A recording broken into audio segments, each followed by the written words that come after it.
How to learn Kannada writing and reading. How to improve Kannada reading.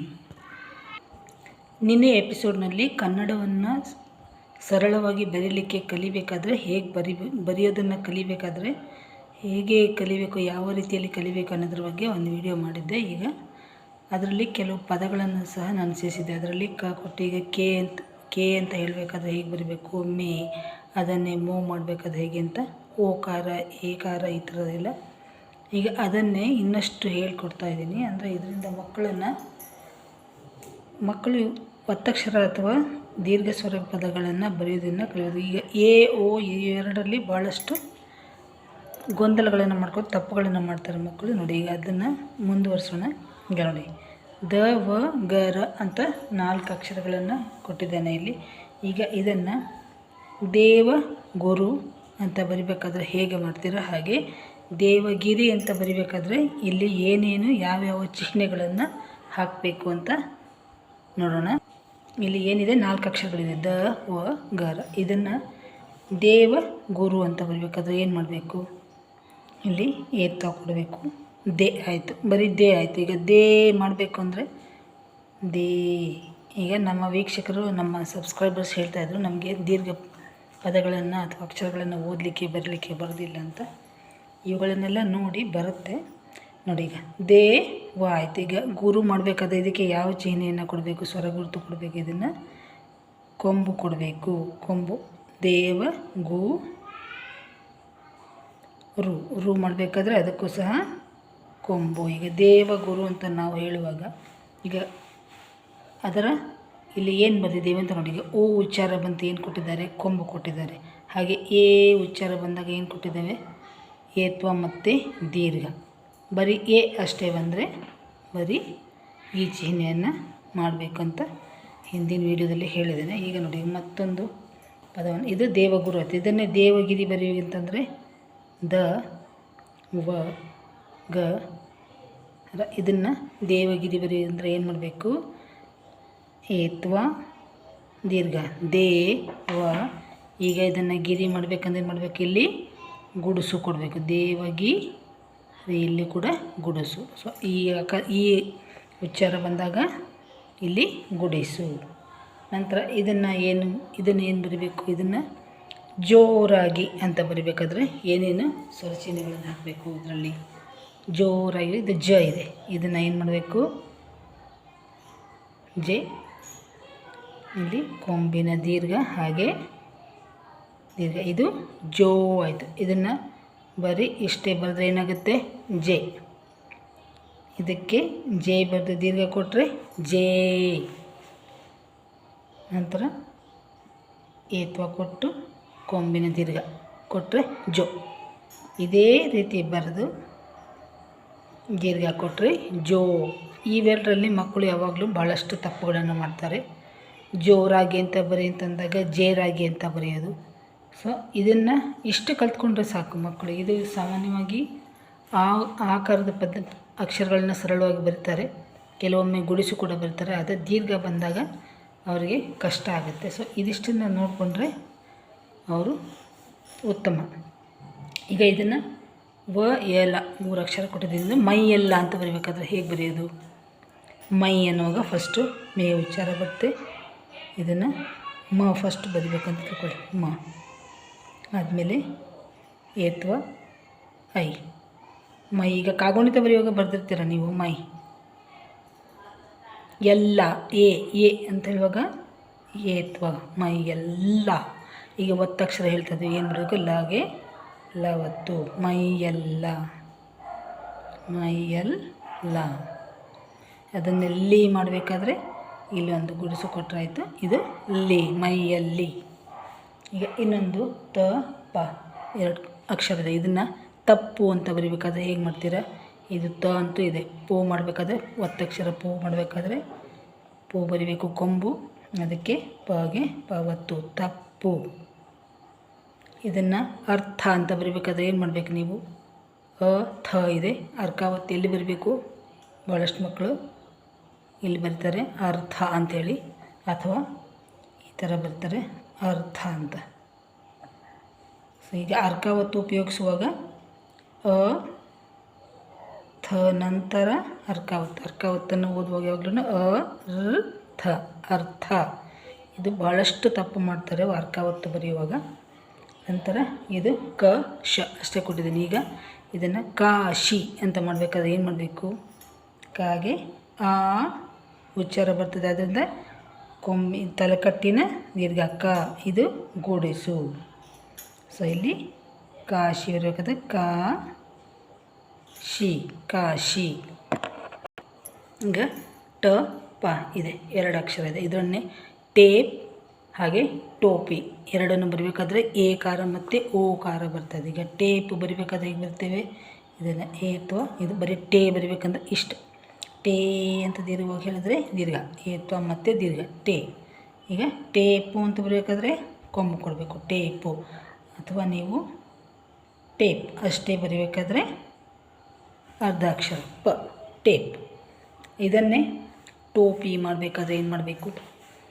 ಟ ಬರೆದು tea ಬರೆದು ಒಂದು ಏತ್ವ, ಟಾಗೆ ಏತ್ವ ಕೊಟ್ಟು ನಂತರ ಕೊಂಬಿನ ದೀರ್ಘ, ಇದೇನಾಯಿತು? ಟೋ ಆಯಿತು. ಟೊಮೆಟೊಗೆ ಬರ್ತೀವಲ್ಲ ಟೋ. ಬರೀ ಟೋ ಬರಬೇಕಾದ್ರೆ ಏತ್ವ ಮತ್ತು ಕೊಂಬಿನ ದೀರ್ಘ. ಅದನ್ನೇ ಟೋ ಮಾಡಬೇಕಾದ್ರೆ ನೀವು ದೀರ್ಘ ಕೊಡಲೇಬೇಕು. ಇದು ದೀರ್ಘ ಕೊಟ್ಟರೆ ಟೋ. ಪಿ, ಪಿಗೆ ಗೂಡಿಸು. ಈ ಥರ ಬರೆದ್ರೆ ಪ ಆಗುತ್ತೆ, ಇದು ಪ ಆಗುತ್ತೆ. ಇದನ್ನು ಪಿ ಮಾಡಬೇಕಾದ್ರೆ ನೀವು ಇಲ್ಲಿ ಗುಡಿಸು ಕೊಡಬೇಕಾಗುತ್ತೆ. ಅದರಿಂದ ಟೋಪಿ, ಟೇ ಟೋಪಿ. ಇಷ್ಟು ನೆನಪಿಟ್ಟರೆ ಸಾಕು. ಏಕಾರ ಬಂದಾಗ ಇಲ್ಲಿ ನಿಮಗೆ ಕೊಂಬು ಏನು ಬರೋದಿಲ್ಲ, ಏತ್ವ ಮತ್ತು ದೀರ್ಘ ಬರುತ್ತೆ. ಓಕಾರ ಬಂದಾಗ ಏತ್ವ ಕೊಂಬಿನ ದೀರ್ಘ, ಹಾಗೆ ಈ ದೀರ್ಘ ಟೋಪಿ. ನೆಕ್ಸ್ಟು ಇದನ್ನು ಕಳ, ಇದರಲ್ಲಿ 4 ಪದಗಳನ್ನು ಬರೀರಿ. ಕಳದಲ್ಲಿ ಎಷ್ಟು ಬರಿಬೋದು? ಈಗ ಕೇಳು ಅಂತ ಬರಬೇಕಾದ್ರೆ ಹೇಗೆ ಬರೆಯೋದು? ಕೆಳ ಅಂತ ಬರೆಯೋಣ ಫಸ್ಟ್. ಕೆಳಗೆ, ಕೆಳ ಅಂತ ಕೆಳಗೆ ಅಂತ ಬರಬೇಕಾದ್ರೆ ಏತ್ವ ಅಷ್ಟೇ, ಕೆ. ಳ, ಗ. ಇದನ್ನು ಗೆ ಮಾಡಬೇಕಾದ್ರೆ ಏನು ಮಾಡೋದು? ಏತ್ವ ಅಷ್ಟೇ, ಕೆಳಗೆ. ಅದನ್ನೇ ಕಳ್ಳ ಅಂತ ಬರಬೇಕಾದ್ರೆ ತಲೆಕಟ್ಟು ಳ, ಏನಾಯ್ತು? ಇದು ಕಳ ಆಯಿತು. ಇದಕ್ಕೆ ಕಳ್ಳ ಅಂತ ಹೇಳಬೇಕಾದ್ರೆ ಳಗೆ ಳವತ್ತು, ಕಳ್ಳ. ಹಾಗೆ ಏತ್ವ ಕೊಡಬೇಕು, ಎ ಉಚ್ಚಾರ ಕೊಡಬೇಕಾದ್ರೆ ಕೆ, ಬರೀ ಎ ಉಚ್ಚಾರ ಸಣ್ಣ ಎ. ಕೆಳಗೆ, ಕೆ ಅಂತ ಹೇಳ್ತಾ ಇಲ್ವ, ಕೆ ಹ್ರಸ್ವ ಸ್ವರ, ಕೆಳಗೆ. ಇದನ್ನೇ ಕೊಳ. ಕೊಳ ಮಾಡಬೇಕಾದ್ರೆ ಏನು ಮಾಡಬೇಕು? ಇದನ್ನು ಇಷ್ಟು ಮಾಡಿದ್ವಿ, ಕ ಳ. ಕೊಳಗೆ ಏನು ಮಾಡಬೇಕಿದ್ರೆ ಕೇಗೆ ಇದಾಯಿತು, ಕೊಳಗೆ ಏತ್ವ ಕೊಂಬಿನ ದೀರ್ಘ ಕೊಳ. ಇದನ್ನೇ ಕೋಳ ಅಥವಾ ಕೋಡಂಗಿ ಅಂತ ಬರಬೇಕಾದ್ರೆ ಕೋಳ, ಕ ಳ. ಇದನ್ನೇ ಕೋಳ ಮಾಡಬೇಕಾದ್ರೆ ಏತ್ವ ಕೊಂಬಿನ ದೀರ್ಘ ದೀರ್ಘ ಕೋಳ, ಕೋಳ. ಕೆಳಗೆ ಕೊಳ, ಕೋಳ. ಹಾಗೆ ಕೊಡು ಅಂತ ಕೇಳಬೇಕಾದ್ರೆ ಇಲ್ಲಿ ದೀರ್ಘ ಇಲ್ಲ, ಬರೀ ಕೊ ಅಷ್ಟೇ ಹೇಳ್ತಾ ಇದ್ವಿ. ಕೊ. ಡಗೆ ಓಕಾರ ಕೊಡಬೇಕಾದ್ರೆ ಏನಿದೆ ಇಲ್ಲಿ ನಿಮಗೆ ಗೊತ್ತಾಗಲಿಲ್ಲ ಅಂದರೆ ಮಕ್ಕಳು ಹೊಸದಾಗಿ ಕಲಿಯುವಾಗ ಹೂ ಕೆಳಗೆ ಇದು ಈ ರೀತಿ ಬರೆದಿಟ್ಕೊಂಡ್ರೆ ಭಾಳ ಅನುಕೂಲ. ಇದನ್ನು ಈಗಾಗಲೇ ಈ ವಿಡಿಯೋನ ಅಪ್ಲೋಡ್ ಮಾಡಿದ್ದೀನಿ.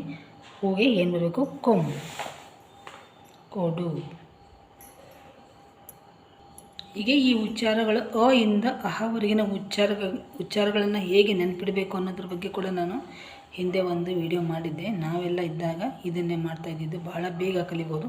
ಇದನ್ನು ಓದಿ ನೆನಪಿಟ್ಕೊಂಡ್ರೆ ನೋಡಿ, ಈಗ ತಲೆಕಟ್ಟು ಕ ಅಂತ ಓದಿದಾಗ ತಲೆಕಟ್ಟು ಕೊಟ್ಟರೆ ನಾವು ಕ ಅಂತ ಓದಬೇಕು. ತಲೆಕಟ್ಟಿನ ದೀರ್ಘ ಅಂತ ಕೊಟ್ಟಾಗ ಆ ಅಂತ ಓದಬೇಕು. ಒಂದು ಅಕ್ಷರಕ್ಕೆ ಗುಡಿಸು ಕೊಟ್ಟಾಗ ಕಿ. ಈಗ ಕ ಅಕ್ಷರದ ಇದು ಕಾಗುಣಿತ ನೋಡಿ, ಇದಕ್ಕೆ ಕ ಅಕ್ಷರಕ್ಕೆ ತಲೆಕಟ್ಟು ಅಂತ ಕೊಟ್ಟಾಗ ಅ ಉಚ್ಚಾರ ಬರುತ್ತೆ, ಕ. ಹಾಗೆ ತಲೆಕಟ್ಟಿನ ದೀರ್ಘ ಕೊಟ್ಟಾಗ ಆ ಆಕಾರ ಬರುತ್ತೆ, ಕ. ಯಾವುದೇ ಅಕ್ಷರ ಇಲ್ಲಿ ಅಥವಾ ಗ ಇದೆ ಅಂತ ತಿಳ್ಕೊಳ್ಳಿ. ಈಗ ಗಗೆ ತಲೆಕಟ್ಟು ಕೊಟ್ಟರೆ ಗ, ಈ ಥರ ತಲೆಕಟ್ಟಿನ ದೀರ್ಘ ಕೊಟ್ಟರೆ ಗಾ. ಇನ್ಯಾವುದಾದ್ರೂ ಅಕ್ಷರ ತೊಗೊಳ್ಳಿ, ಈಗ ಚ ತೊಗೊಳ್ಳಿ, ಈಗ ಚಗೆ ಗುಡಿಸು ಕೊಟ್ಟರೆ ಈ ಚಿ ಇಲ್ಲಿ. ಹಾಗೆ ಈ ಥರ ಪ್ರಾಕ್ಟೀಸ್ ಮಾಡಿಕೊಂಡ್ರೆ ಇದು ಬೇಗ ನೆನಪಾಗುತ್ತೆ ಮಕ್ಕಳಿಗೆ. ತಲೆಕಟ್ಟು ಕೊಟ್ಟರೆ ಕ, ತಲೆಕಟ್ಟಿನ ದೀರ್ಘ ಕೊಟ್ಟರೆ ಆ, ಕ. ಗುಡಿಸು ಕೊಟ್ಟರೆ ಕಿ, ಗುಡಿಸು ಕೊಟ್ಟು ದೀರ್ಘ ಕೊಟ್ಟರೆ ಕೀ ಈ ಉಚ್ಚಾರ. ಹಾಗೆ ಯಾವುದೇ ಅಕ್ಷರಕ್ಕೆ ಕೊಂಬು ಕೊಟ್ಟರೆ ಉ ಕು, ಕೊಂಬಿನ ದೀರ್ಘ ಕೊಟ್ಟರೆ ಊ ಕು ಚೂ ಗು ಮೂ ಯಾವುದೇ ಆಗಲಿ. ಹಾಗೆ ಯಾವುದೇ ಅಕ್ಷರಕ್ಕೆ ಒಟ್ರ ಸುಳಿ ಇದನ್ನು ಕೊಟ್ಟರೆ ಕೃ, ಗೆ ಕೊಟ್ಟರೆ ಗೃ ಗೃಹ, ವಾಗೆ ಕೊಟ್ಟರೆ ವೃಕ್ಷ. ಹಾಗೆ ನಂತರ ಅಕ್ಷರಕ್ಕೆ ಬರೀ ಏತ್ವ ಕೊಟ್ಟರೆ ಎ ಉಚ್ಚಾರ ಕೆ, ಗೆ, ಚೆ, ಮೇ ಯಾವುದು ಬೇಕಾದ್ರೂ ಆಗ್ಬೋದು. ಹಾಗೆ ಏತ್ವ ಕೊಟ್ಟು ದೀರ್ಘ ಕೊಟ್ಟರೆ ಎ ಉಚ್ಚಾರ ಯಾವುದೇ ಅಕ್ಷರ ಜೆ, ಮೇ, ಸೇ ಹೀಗೆ ಯಾವುದಕ್ಕೆ ಆಗಲಿ ನೀವು ಈ ಥರ ಏತ್ವ ಮತ್ತು ದೀರ್ಘ ಕೊಟ್ಟರೆ ಏಕಾರ. ಇದು ಕೈ. ಇದು ಕಾಗುಣಿತವನ್ನು ಕಲಿತರೆ ಭಾಳ ಅನುಕೂಲ ಮಕ್ಕಳಿಗೆ. 50 ಇದು ಏತ್ವ ಮತ್ತು 50 ಕೈ. ಏತ್ವ ಕೊಟ್ಟು ಕೊಂಬಿನ ದೀರ್ಘ ಕೊಟ್ಟರೆ ಓ ಕೋ, ಏತ್ವ ಕೊಟ್ಟು ಕೊಂಬಿನ ದೀರ್ಘ ಕೊಟ್ಟು ಇದನ್ನು ಕೊಟ್ಟರೆ ಓ, ನಂತರ ಆವು. ಅಷ್ಟೇ. ಯಾವುದೇ ಅಕ್ಷರಕ್ಕೆ ಇದನ್ನು ಈ ಥರ ಬರೆದ್ರೆ ಔತ್ವ ಆವು. ಕಾಗೆ 1 0 ಯಾವುದೇ ಅಕ್ಷರ ಆಗಲಿ ಚ, ಮ, ಸ, ಡ ಯಾವುದೇ ಆಗಲಿ ಒಂದು ಅಕ್ಷರ 0 ಕೊಟ್ಟರೆ ಕಮ್, ಡಮ್, ಚಮ್, ಮಮ್, ಲಮ್. ಹಾಗೆ ನಂತರ ಕಹ. ಇದು ಅಹ ಅಂತ ಅಂತಃಪುರ, ಭಾಗಶಃ ಆ ಥರ ಹೇಳ್ತೀವಲ್ಲ, ಆಗ ಇದನ್ನು ಕೊಡಬೇಕು. ಯಾವುದೇ ಅಕ್ಷರಕ್ಕೆ ಬರೀ ಅ ಸ್ವರ ಚಿಹ್ನೆ ಬಂದಾಗ ನೋಡಿ ಎಲ್ಲದಕ್ಕೂ ತಲೆಕಟ್ಟಿ ಇದೆಲ್ಲನೂ ಬರೀ ವ್ಯಂಜನಾಕ್ಷರಗಳು, ಅಕ್ಷರಮಾಲೆಯಲ್ಲಿರುವ ವ್ಯಂಜನಗಳನ್ನಷ್ಟೇ ಉಪಯೋಗಿಸಿ ಮಾಡಿರುವಂಥದ್ದು. ಇದೆಲ್ಲ ಆಕಾರ ಪ್ರತಿಯೊಂದಕ್ಕೂ ಇದೆ, ಯಾವುದಕ್ಕೂ ಬೇರೆ ಚಿಹ್ನೆಗಳಿಲ್ಲ. ಆಯಿತಾ. ನಂತರ ಇಲ್ಲಿ ಈ ಅಕ್ಷರಗಳಿಗೆ ತಲೆಕಟ್ಟಿನ ದೀರ್ಘ ಪ್ರತಿಯೊಂದು ಕೂಡ ಆ ಕ. ಈ ಎಲ್ಲ ವಿಡಿಯೋಗಳನ್ನು ಕೂಡ ನಾನು ಅಪ್ಲೋಡ್ ಮಾಡಿದ್ದೀನಿ ನೋಡಿ. ಈಗ ಇದು ಓಕಾರದ ಅಕ್ಷರಗಳು, ಹಾಗೆ ಎ ಬಂದಾಗ, ನಂತರ ಔ ಅಂತ ಬಂದಾಗ ಹೇಗೆ ಬರೆಯೋದು, ಇವನ್ನೆಲ್ಲ ಬಿಡಿಸಿ ಬರೆಯೋದು, ಇವುಗಳನ್ನೆಲ್ಲ ಭಾಳಷ್ಟು ಮಾಡಿದೆ. ಇನ್ನೆಲ್ಲ ಮಕ್ಕಳು ರಜದಲ್ಲಿ ಮಾಡಿದರೆ ಮತ್ತೆ ಶಾಲೆ ಪುನರಾರಂಭ ಆಗೋದ್ರೊಳಗೆ ಕನ್ನಡವನ್ನು ಸರಳವಾಗಿ ಓದಿ ಬರೆಯೋದನ್ನು ಕಲಿತು ಬಿಡ್ತಾರೆ ಮಕ್ಕಳು. ಹಾಗೆ ನೋಡಿ ಇಲ್ಲಿ ಗ ಅಕ್ಷರಕ್ಕೆ ಈ ಕಾರ ಬರಬೇಕಾದ್ರೆ ಗುಡಿಸು ದೀರ್ಘ, ಗುಡಿಸು ದೀರ್ಘ. ಹಾಗೆ ಊ ಉಚ್ಚಾರ ಬರಬೇಕಾದ್ರೆ ನಾನು ಪ್ರತಿಯೊಂದು ಅಕ್ಷರಗಳ ಬಗ್ಗೆ ಕೂಡ ಮಾಡಿದ್ದೇನೆ ನೋಡಿ. ಗೆ ಕೊಂಬಿನ ದೀರ್ಘ ಕೊಟ್ಟರೆ ಊ. ಹಾಗೆ ಇದು ಐ ಗೈರು, ಇದು ಓ ಕಾರ ಕೊಟ್ಟಾಗ ಗೋಡೆ, ಇದು ಔ. ಮಕ್ಕಳಿಗೆ ದೀರ್ಘ ಸ್ವರಪದಗಳು ಕಷ್ಟ ಆಗುತ್ತೆ, ಆದ್ದರಿಂದ ಇವನ್ನ ಮೊದಲು ಕಲ್ತ್ಕೊಂಡ್ಬೇಕು ನೋಡಿ. ಆ ಈ ಊ, ಆ ಈ ಊ ಬಂದಾಗ ಯಾವ ಚಿಹ್ನೆಗಳನ್ನು ಹಾಕಬೇಕು ಅಂತ. ಈ ಹಾಗೆ ದೀರ್ಘ ಸ್ವರಗಳಿದು. ಎಗೆ ಏತ್ವ ದೀರ್ಘ, ಐಗೆ 50 ಮತ್ತು ಏತ್ವ. ಹಾಗೆ ಓಗೆ ಏತ್ವ ಕೊಂಬಿನ ದೀರ್ಘ ಈ ದೀರ್ಘ ಓ ಔ. ಹೀಗೆ ಪ್ರತಿಯೊಂದು ಅಕ್ಷರಕ್ಕೂ ಅವ್ರಿಗೆ ಕಲಿಸ್ಬಿಟ್ರೆ ಒಳ್ಳೆಯದು. ಜ ಅಕ್ಷರದ ದೀರ್ಘ ಸ್ವರಪದಗಳು.